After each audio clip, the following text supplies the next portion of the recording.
Collaborating gene interaction के बारे में पढ़ेंगे, यानी कोलैबोरेटिव जीन के बारे में पढ़ेंगे। That's our third type, collaborating gene interaction. इसके बारे में हमें डिस्कस करना है। क्या सोचते हैं आप कोलैबोरेटिंग से? कोलैबोरेटिंग का मेन पॉइंट ये होता है कि जैसे मैं ये कह सकता हूँ, समझाने के लिए आपको ये कह सकता हूँ, पहले एक हीरो बाइक हुआ करती थी, हीरो, वो उस एक टाइम पे बाईसाइकिल बनाया करती थी, हीरो बाईसाइकिल बनाया करती थी। और दूसरी तरफ पे था होंडा, जो क्या करा करती थी, इंजन बनाया करती थी। दोनों कंपनियां मिक्सअप हुई और उन्होंने दोनों का नाम पड़ा हीरो होंडा, एक साथ में आया। ये याद रखने के लिए पढ़ रहे हैं हम, हीरो होंडा, हम हीरो होंडा, और इन्होंने फिर बाद में क्या बनाया, बाइक का फॉर्मेशन किया। ये चीज था, यानी दो कंपनियां जो होती हैं वो कोलैबोरेट करती है, तब जाके कोलैबोरेट करना है। दो कंपनियों ने मिलकर पार्टनरशिप से एक नई चीज बनाई, यानी बाइक बनाई, उसको कहा गया कोलैबोरेटिंग। यानी ये समझने के लिए था। बेसिकली हम इसका एक एग्जांपल लेते हैं, उस एग्जांपल से इसके बारे में समझेंगे।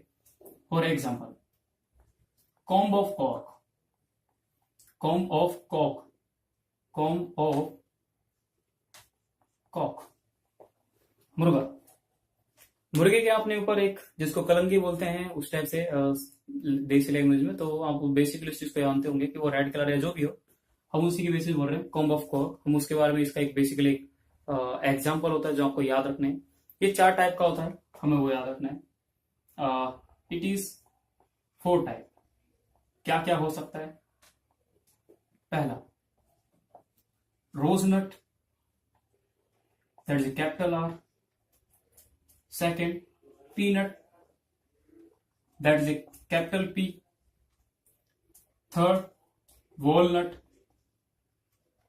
that is a capital R and capital P. Both G will present, that is walnut. And fourth is type, that is single nut. Single nut, that is a small R and small P. अगर ये gene present है तो हम कहेंगे उसको single नट। Okay, basically हमें ये समझना है थोड़ा। इसके एक एग्जांपल लेते हैं। जैसे समझने के लिए मैं क्या करते हैं, समझने के लिए हम ये करेंगे कि मैंने एक एग्जांपल के लिया, capital R, small P, that is P1 and that is P2, that is small R and capital P। इससे जो फॉर्मेशन होता है capital R and small P, इससे जो फॉर्मेशन होता है small R and capital P. ना both will be cross, that is capital R, small are, capital P and small P. ये फॉर्मेशन हुआ। ये हमारे पास, यानी दोनों जीन प्रेजेंट है, कैपिटल आर और स्मॉल आर, तो दोनों जीन प्रेजेंट है, दैट इज वॉलनट टाइप। ये वॉलनट टाइप है, वॉलनट। इसको सल्फिंग कराया जाता है, तो capital R, capital P, small P.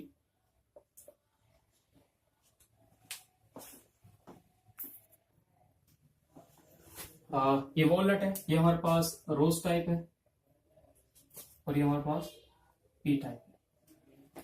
इनमें से हमने ये वॉलनट हमें ऑब्टेन हुआ, इससे हम वही 9 रेशो बनाएंगे। दैट्स ए फिनोटाइपिक रेशो आपको पता है, डाइहाइब्रिड का 9:3:3:1। इस 9:3:1 को हम इसके वो बनाते हैं, that's a capital R, capital P, capital R, small are, capital P, and small r, small p. बस दैट्स इट। आपको ये सब पता है, आप इसे नोट डाउन कर सकते हो। यानी इसका जो कोलैबोरेटिव का जीन आता है capital R and P, that's a walnut type, that's a W। आपको ये पता है, that's A R and P. मैंने इसमें ये भी पूछ सकता हूँ कि कितने वॉलनट होते हैं, कितने पीनट होते हैं, कितने रोज नट होते हैं, कितने सिंगल नट होते हैं। तो आपको बेसिकली ये चीज भी आना चाहिए, क्योंकि हम इसी से पता लगाते हैं इन चीजों को आपको याद रखने पे। That's a capital R and P, that's a rose nut, that's a peanut, and that is a single nut.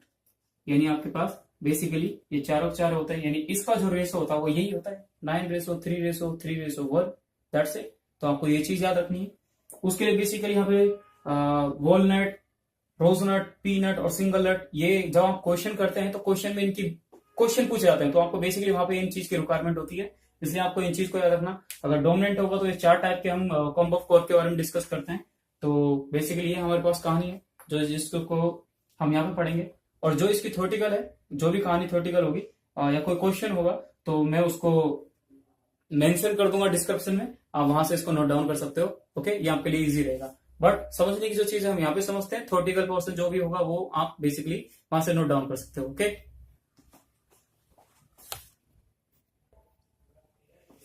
Now again हम 4 टाइप ऑफ जीन इंट्रैक्शन के बारे में डिस्कस करते हैं। That is duplicate gene, 4 type duplicate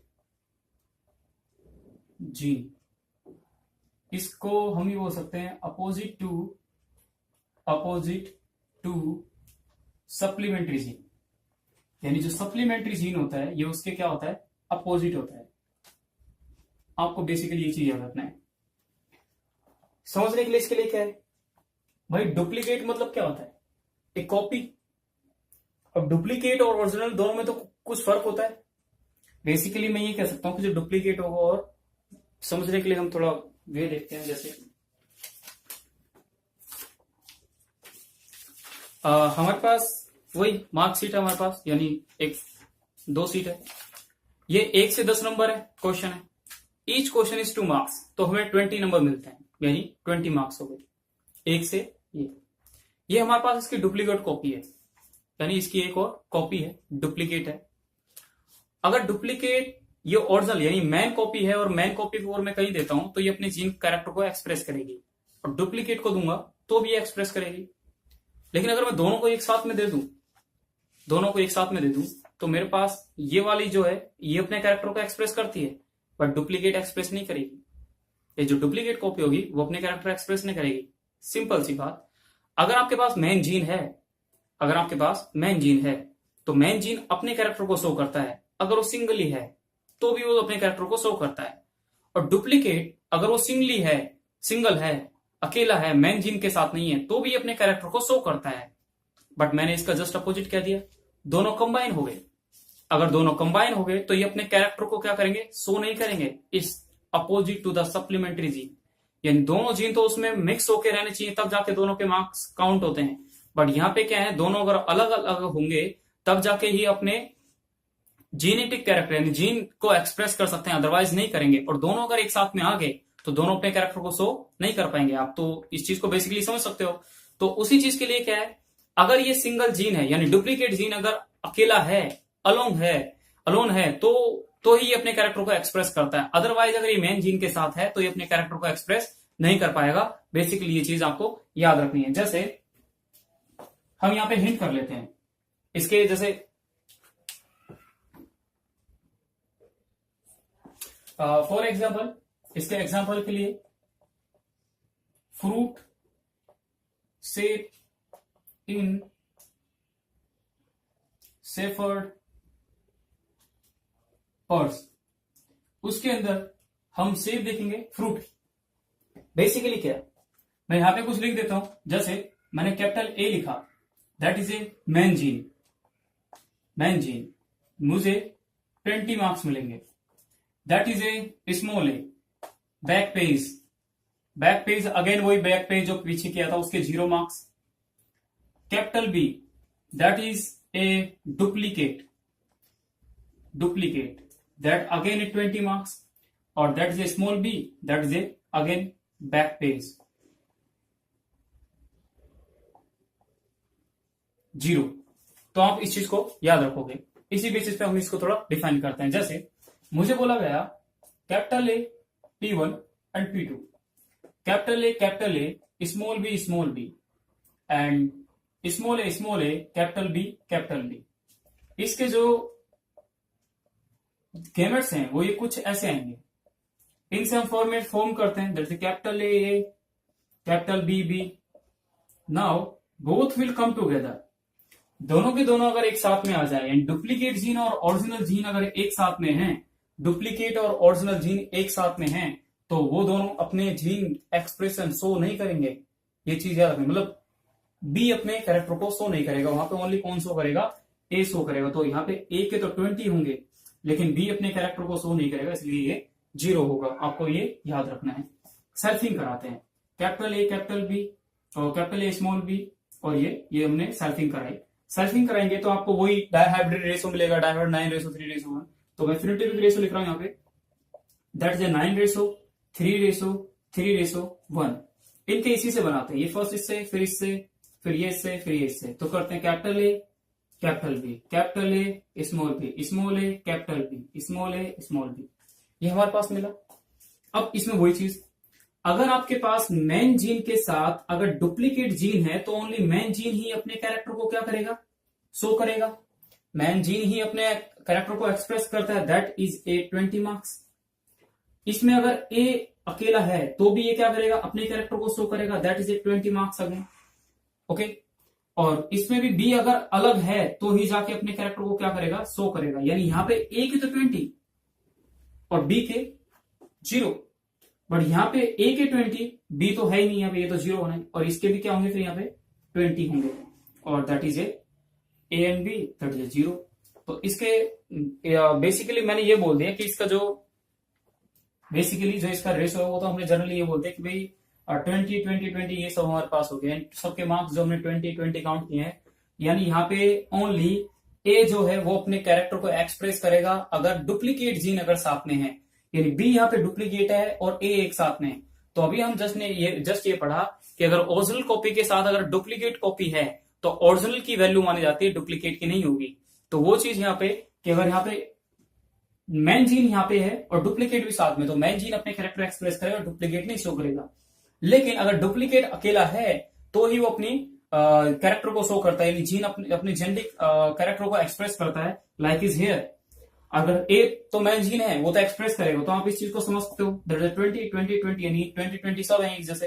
तो सबको इनके जो रेस है उनको काउंट कर लेंगे, 9 2 12 और 3 12 एंड 3 15। तो हमारे पास आ जाएगा phenotypic ratio in duplicate gene is equal to 15:1, that's it. तो आप बेसिकली इस चीज से बता सकते हो दैट 20 20 20। तो ये सबको ऐड करेंगे एक साथ में, 20 वाले को और 0 वाले को अलग कर देंगे, तो हमारे पास ये आ गया। तो आप बेसिकली इन चीज से आप इस रेशो को बता सकते हो जो हमने यहाँ पढ़ा है, बट बेसिकली ये चीज याद रखना है। ओके, किसका क्या कैरेक्टर है। Now 5 type of gene interaction, that is additive gene interaction, हम उसके बारे में थोड़ा डिस्कस करते हैं। 5th type of additive gene, हम इसके बारे में थोड़ा डिस्कस करते हैं। एडिटिव मतलब क्या होता है, एडिटिव का मतलब यही होगा बेसिकली जिसमें, ठीक है, एडिटिव जीन इंटरेक्शन के बारे में बेसिकली आप इस चीज को समझ सकते हो कि एक मेन सीट है, उस मेन सीट के साथ एक और एडिशनल सीट लेते हैं। जैसे बेसिकली मैं समझाने के लिए यहाँ पर लिख सकता हूं,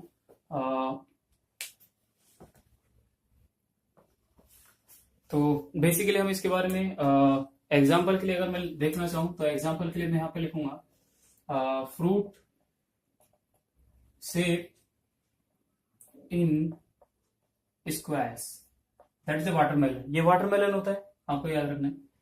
या फिर मैं कह सकता हूं कि पेरिकार्प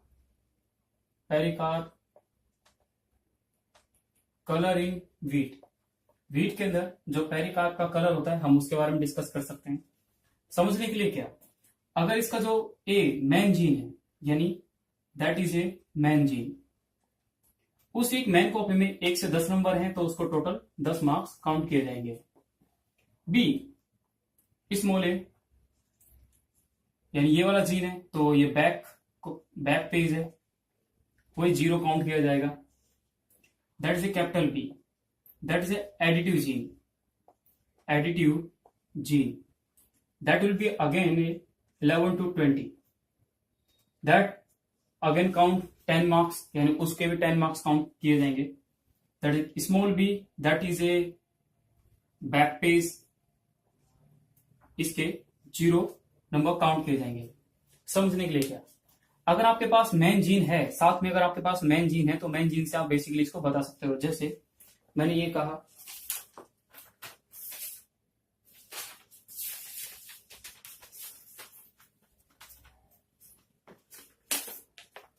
हम बेसिकली हमने समझने के लिए क्या, ये हमारे पास मैन कॉपी है, उस मैन कॉपी के साथ 1 से 10 क्वेश्चन मैं अटेंड करता हूँ, यानी 1 to 10 अगर क्वेश्चन अटेंड करता हूँ तो मुझे 10 मार्क्स मिलते हैं। ये मैंने एक एडिटिव कॉपी ली है, यानी सेकंड कॉपी ली है जिसके अंदर मुझे 11 से 20 क्वेश्चन करने हैं, और 11 से 20 क्वेश्चन अगर मैं अटेंड करूंगा तो ही मुझे मार्क्स मिलेंगे 11 से 20, यानी 11 से 20 से भी अगर मैं अटेंड करता हूं तो मुझे कितने मार्क्स मिलेंगे? 10 मार्क्स मिलेंगे, यानी एडिटिव है। दैट्स मीन अगर दोनों के दोनों अगर एक साथ में आ जाए, यानी दोनों के दोनों कॉपी एक साथ में आ जाए, कंबाइन होके आए, तो 20 मार्क्स हो जाएंगे। बट अगर ये कॉपी अलग है, ये कॉपी अलग है, तो मेरे को, मैंने 1 से 10 क्वेश्चन अटेंड करूंगा तो मुझे 110 यानी 10 नंबर ही मिलेंगे। और ये अगर मैं 110 अटेंड करूंगा, यानी 11 से 20 क्वेश्चन अटेंड करता हूं, तो भी मुझे अलग से 10 नंबर मिलेंगे। तो 10 नंबर इसके होंगे और 10 नंबर इसके होंगे, यानी अगर इसके साथ हो या इसके साथ नहीं हो उस पर डिपेंड नहीं करता, ये सिंगली होना चाहिए। यानी जीन सिंगली भी अपने कैरेक्टर को विद और विदाउट अपने जीन अपने कैरेक्टर को क्या करेगा? एक्सप्रेस करेगा, यानी वो इसके साथ हो या नहीं हो। ये जो एडिटिव जीन होता है वो किसी के साथ कंबाइन हो या नहीं हो, लेकिन वो इसके साथ क्या है? अपने कैरेक्टर को शो करेगा। तो आप बेसिकली उस चीज को याद रखना है।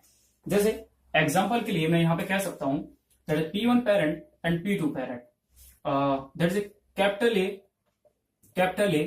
ए small b and small a capital B capital B. इनसे जो बनता है that is capital A small b, इनसे जो बनेगा capital small a and capital B. दोनों को क्रॉस कराते हैं, हमारे पास कुछ ऐसे मिलता है जो आपको बेसिकली पता है। दैट इज ए कैपिटल, यानी ये भी और ये, that is a main gene and additive gene both will be come together, then 10 that is 20। इसको क्रॉस करवाया जाता है, यानी सेल्फिंग करवाई जाती है, वही चौकोर बनाया जाता है 4, यानी 9:9:3:3 उनको ऑब्टेन करने के लिए। जो ये हम बार बार में इस चीज को इसलिए लिखते हैं। मैं यहाँ पे फिर दोबारा से फिनोटिपिक रेशो को लिखना है। फिनोटिपिक रेशो आपको पता है 9:3:1, that is A phenotypic ratio. इस चीज को समझने के लिए क्या करोगे? अगर ये मेन जीन है, यानी इसी के 4 कर लो, इसको इसके साथ, इसको इसके साथ, ये इससे, तो हम करते हैं capital A B, capital A small b, small a capital B, small a small b. अब देखते हैं, जब दोनों साथ में तो 10 20 हो गया, अकेला तो 10, फिर अकेला तो 10, और जब दोनों साथ में नहीं तो 0। तो हम इन जो 10 वाले हैं वो तो एक टाइप के जीरो हो गए, इनको काउंट करेंगे एक में, और जो 20 वाला है वो अलग हो गया, और 0 वाला तो वैसे अलग हो गया। यानी इसका जो रेशो आएगा वो आएगा 3 हो गए, 6:1। यानी इन एडिटिव के अंदर जो रेशो होता है वो होता है 9:6:1। ये बेसिकली हमारे पास ट्रिक है, और उसी बेसिस पर आप किसी का भी रेशो, आपको रट्टा मारने की जरूरत बिल्कुल नहीं है। बस रट्टा एक चीज का मारना है, वो है एग्जाम्पल, बाकी किसी चीज का नहीं। रेशो निकालने का बेसिक फंडा ये है। ओके, तो आप यहां से इस चीज को फाइंड कर सकते हो। बट ये चीज याद रखनी कि एडिटिव के लिए क्या है, एडिटिव के लिए क्या नहीं है, किस चीज को मेंशन करना, किस चीज को मेंशन नहीं करना। बेसिकली हमने इसको खत्म कर लिया है, यानी इंटरजेनिक जीन इंटरेक्शन। इसके हम थोड़े और एग्जांपल, यानी फिर और जो होंगे, ये हमारा 5th टाइप का था, और इसके बाद हम उसको कंटिन्यू करेंगे। ओके।